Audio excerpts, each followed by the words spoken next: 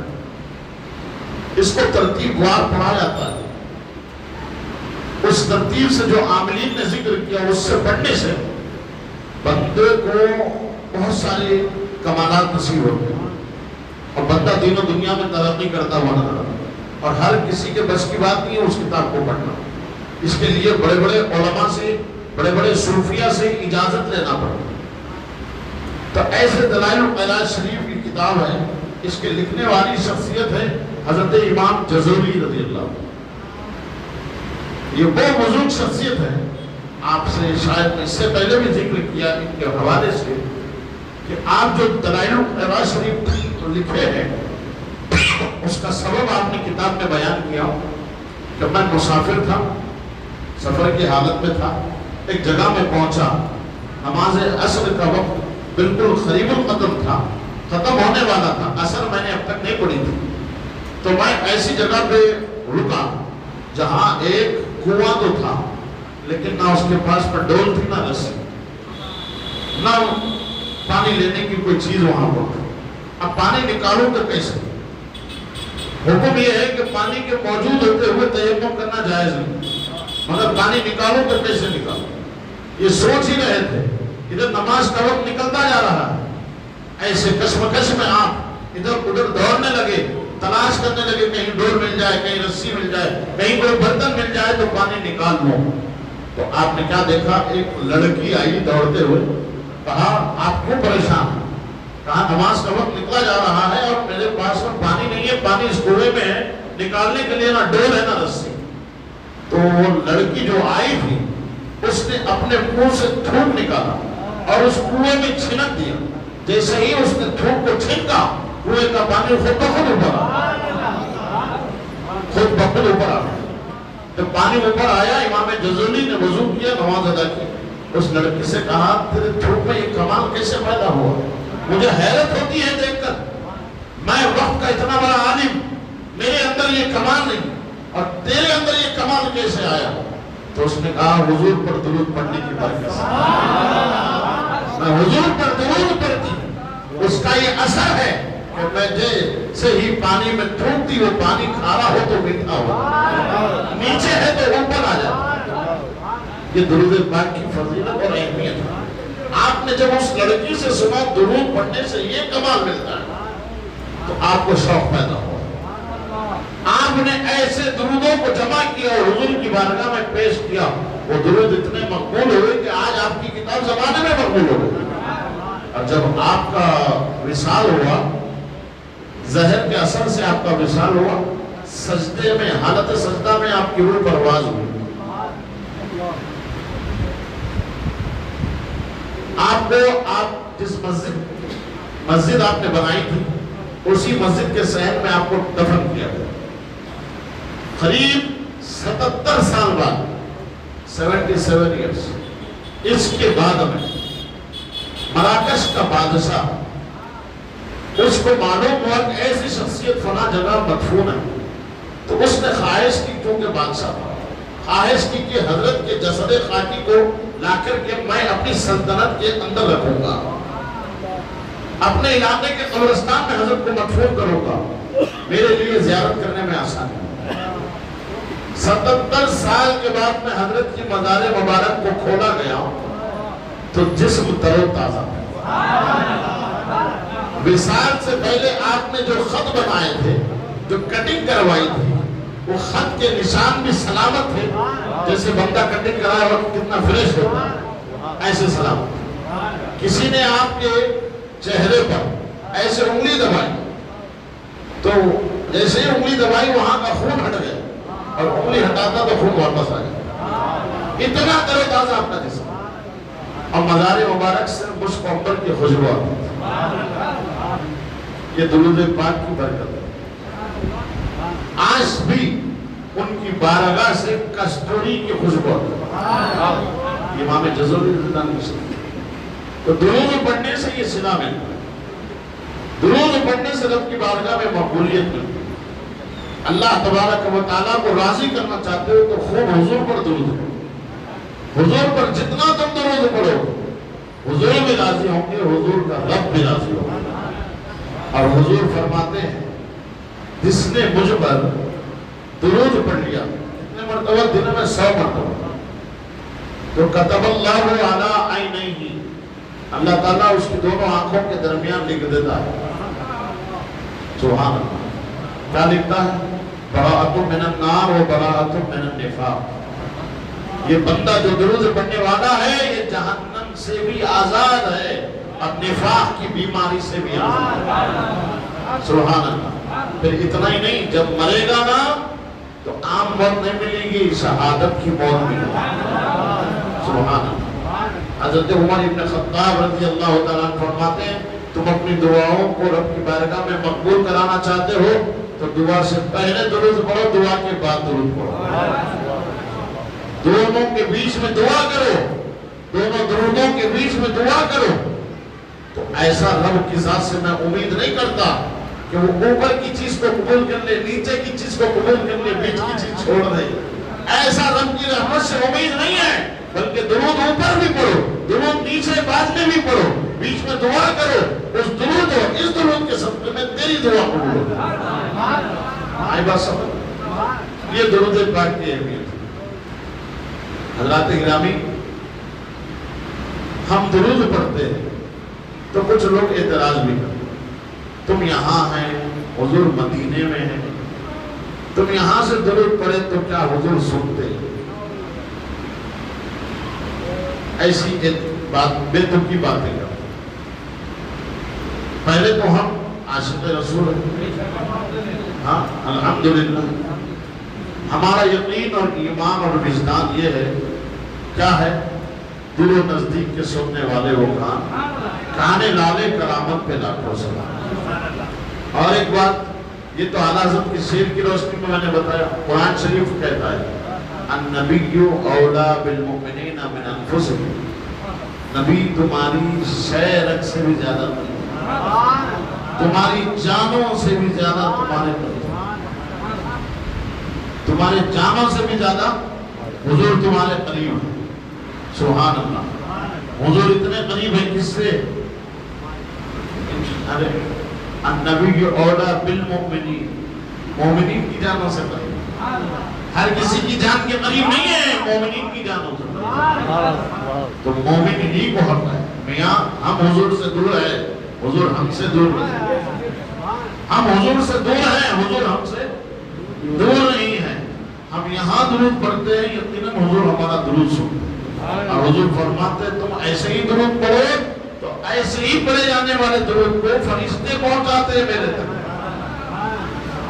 Light لے کر کے ضابطے کی تکمیل پہ تم درود پڑھتے ہو تو اس درود کو فرشتے مجھ تک پہنچاتے ہیں، اور جب تم میری محبت میں ڈوب کر درود پڑھتے ہیں تو فرشتے نہیں پہنچاتے، میں خود تمہارا درود سنتا، میں خود تمہارا پڑھا ہوا درود سنتا، سمجھے؟ یہ حضور فرمان۔ اور دیکھو جب اعتراض کرنے والوں نے سلام پر اعتراض کیا، تم سلام کیوں پڑھتے؟ پہلے ہم پڑھتے تھے یا نبی سلام علیکم، یا رسول سلام علیکم، صلوات اللہ علیہ، ایک سلام پڑھتے تھے تو چڑھتے تھے لوگ، سلام کیوں پڑھتے ہو، سلام کیوں پڑھتے ہو؟ تو ہم نے کہا ایک سلام سے تو چڑھ رہا ہے، اعلیٰ حضرت نے لاکھوں سلام، مصطفیٰ جان رحمت پہ لاکھوں سلام، شمع بزم ہدایت پہ لاکھوں سلام۔ اب یہ لاکھوں سلام پڑھ رہے ہیں ایک سلام، لیکن آخر میں جوڑ رہے ہیں لاکھوں سلام، تو کیا لاکھوں پہنچتے حضور کی بارگاہ میں؟ اس پہ بھی اعتراض ہے۔ تو حضور صاحبہ دکن نے جواب دیا، کیا کہا تھا آپ نے؟ اگر کوئی شوہر اپنی بیوی سے غصے میں کہے جا تو اس پر 3 طلاق، کہا طلاق کا لفظ ایک مرتبہ اور لفظ 3 کو جوڑ دیا۔ کسی بھی مفتی سے جا کر کے پوچھو مولانا کتنی طلاق ہوئی، تو مولانا یہی کہیں گے 3 طلاق ہوئی۔ وہ اگر کہیں کہ میں نے تو طلاق کا لفظ 1 مرتبہ کہا، تو مولانا کہیں گے آخر میں 3 کیوں بولا؟ جب 3 بولا تو 3 ہی واقع ہو۔ جب دنیا کے معاملات میں اگر کوئی شوہر بگڑ کر اپنی بیوی کو 3 طلاق کہے، 1 طلاق کا لفظ استعمال کر کے لفظ 3 کو جوڑ دے، کہا جا تو اس پہ 3 طلاق، تو دنیا یہ کہے گی کہ اس پر 3 طلاق واقع ہوگی۔ اگر ہم عاشق حضور کی بارگاہ میں مصطفیٰ جان رحمت پہ لاکھوں سلام پڑھیں گے تو ایک کیسے پہنچے گا؟ یقین ہے لاکھوں پہنچے گا، لاکھوں سلام پہنچے گا۔ اب اعتراض کریں گے تو اس کا بھی جواب ہے، اب تک لاکھوں پہ بات تھی، اب اعتراض کریں گے تو ہم کہیں گے کعبے کے بدر الدجا تم پہ کروڑوں درود، پیدا کے شمس الضحا تم پہ کروڑوں درود، ہم نے خطا میں نہ کی تم نے عطا میں نہ کی، کوئی کمی سرورا تم پہ کروڑوں درود۔ آئی بات سمجھ میں؟ اعتراض کرنے والوں کا اعتراض جتنا بڑھے گا درود و سلام اتنا بڑھتا ہے، درود و سلام اتنا بڑھتا رہے گا۔ جلنے والے جلے، جل جل کے مرے، ہم کو اس سے مطلب نہیں۔ ہم کل بھی درود و سلام والے تھے، آج بھی ہے، انشاءاللہ مریں گے تو زبان پہ درود لے کے جائیں گے۔ حضرات گرامی یہ درود پاک ہے، اس کو پڑھنے کے عادی بنیں۔ اور اعتراض تو بہت سارے ہوتے ہیں، ہاں ہم سلام پڑھے تو اعتراض کرنے والے یہ کہتے تم حیدرآباد میں حضور مدینے میں تمہارا سلام سنتے کیا؟ حضور فرماتے جب قبرستان جاؤ تو سلام کرو، السلام علیکم یا اہل القبور، اے قبر والو تم پر سلام۔ عام قبرستان سے گزرو تو سلام کرو، اور حضور فرماتے مردے جواب بھی دیتے، سنتے نہیں تو جی جواب کیسے دیتے؟ بولیے۔ اور آپ کا عقیدہ کیا ہے؟ آپ حضور کے فرمان پر ایسے ڈٹ کے عمل کرتے ہیں، پورے قبرستان میں آپ گیٹ پر داخل ہوئے تو کہتے ہیں السلام علیکم یا اہل القبور، اے قبر والو تم پر سلام۔ کہتے ہیں کتنی زور سے، مائک لگا کر کہتے ہیں، چیخ کے کہتے ہیں، چلا کر کہتے ہیں؟ نہیں کہتے، کیا کہتے ہیں؟ دل سے، دل میں کہہ لیتے ہیں، تھوڑا سا ہونٹوں کو ہلا لیتے ہیں، لیکن یقین کیا ہے آپ کا؟ مردے سنتے ہیں، جواب بھی دیتے ہیں۔ تمہارے اندر یہ طاقت یہ کہ ان کے جواب کو سن سکتے، لیکن وہ جواب دیتے ہیں۔ عام مردے کی طاقت کا یہ عالم ہے، تو ان کو جو عظمت یہ ملی یہ کس کے صدقے میں؟ حضور کی سماعتوں کا عالم کیا ہوگا؟ اور ہم ہر خبر پہ جا کے الگ الگ سلام نہیں کرتے، السلام علیکم سلام علیکم سلام علیکم، ایک سلام کرتے ہیں اور یہ یقین کے ساتھ کہ سب کو پہنچ رہا ہے، سب سن رہے ہیں۔ عام مردے جب تمہارے سلام کو سنتے تو ہمارے سلام کو مدینے کے تاجدار کیوں نہیں سنتے؟ بولی۔ اب پھر سلام ہم بھی پڑھتے، سلام وہ بھی پڑھتے، آپ بولیں کہ وہ کیسے پڑھتے؟ وہ تو اعتراض کرتے، وہ کیسے پڑھتے؟ پڑھتے جی بڑے بیوقوف ہوتے ہیں، پڑھتے یہ بھی ہے، پڑھتے ہم بھی ہے۔ یہ اور بات ہے مجبور ہو کے وہ پڑھتے، مسرور ہو کے ہم پڑھتے، مجبور ہو کے وہ پڑھتے، مسرور ہو کے ہم پڑھتے۔ اور اللہ نے قانون ہی بنا دیا، جب تک پڑھو گے نہیں قبول ہی نہیں کرو گا، جب تک پڑھو گے نہیں قبول ہی نہیں کرو گا۔ سبحان اللہ۔ کیا ہے وہ مسئلہ؟ نماز پڑھتے، نماز سب نماز پڑھتے، الحمدللہ۔ نہیں پڑھتے تو آج سے شروع کر دے پڑھتے، اور اس نوعیت کے ساتھ پڑھے، نماز میں مزہ آئے گا۔ نماز پڑھتے ہیں تو تشہد بھی پڑھتے ہیں آخر میں، چاہے سنت ہو، چاہے نوافل ہو، چاہے کوئی بھی نماز ہو، تشہد تو پڑھنا ہی پڑھنا ہے۔ تشہد پڑھنا واجب ہے، کیا ہے؟ اگر نہیں پڑھیں گے تو نماز ٹوٹ جائے گی، نماز کا دہرانا واجب ہے۔ اگر کوئی سر پھیلا یہ کہے کہ میں تشہد نہیں پڑھتا، تو اس سے کہنا چاہیے کہ تیری نماز ہی نہیں ہوگی۔ نماز مکمل کرنے کے لیے تشہد پڑھنا ضروری ہے۔ اب تشہد میں ہوتا کیا جناب؟ پہلے خدا کی تعریف ہوتی ہے، التحیات للہ والصلوات والطیبات، ساری تحیت، ساری پاکیزگی، ساری تسبیح، ساری ذکر و بدعت اللہ تعالیٰ کے لیے ہے، مولا تیرے لیے ہے، للہ تیرے لیے ہے، والصلوات والطیبات، ساری تسبیح، سارا عبادت، ساری دعائیں تیرے لیے۔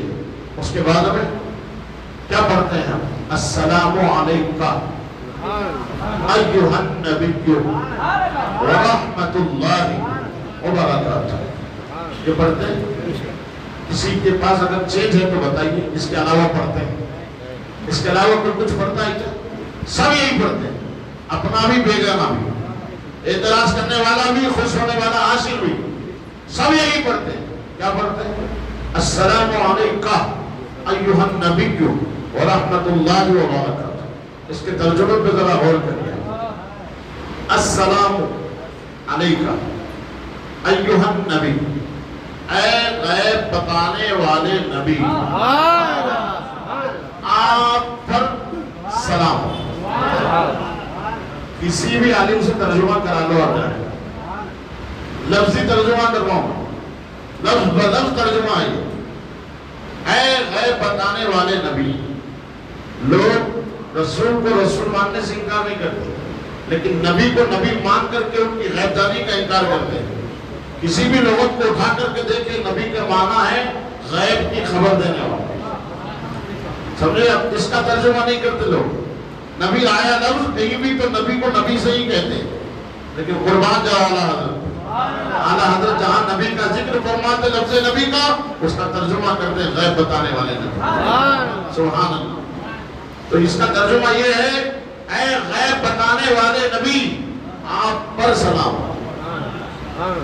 عاشقوں قربان جاؤ، کیا پیارا جملہ ہے یہ، سارے اعتراض یہیں پہ ختم ہو گئے۔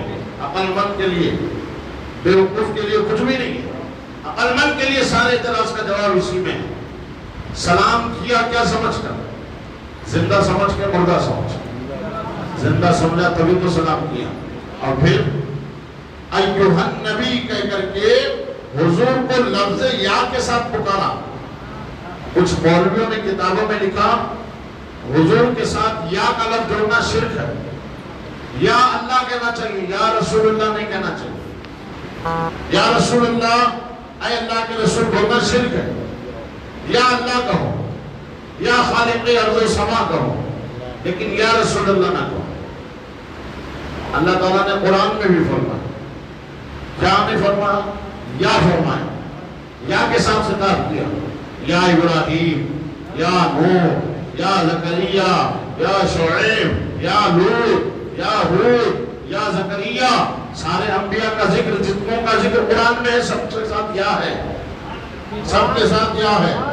اور اللہ نے تم کو بھی یا کہہ کے پکارا، یا ایھا الذین آمنوا، اے ایمان والو، اے ایمان والو۔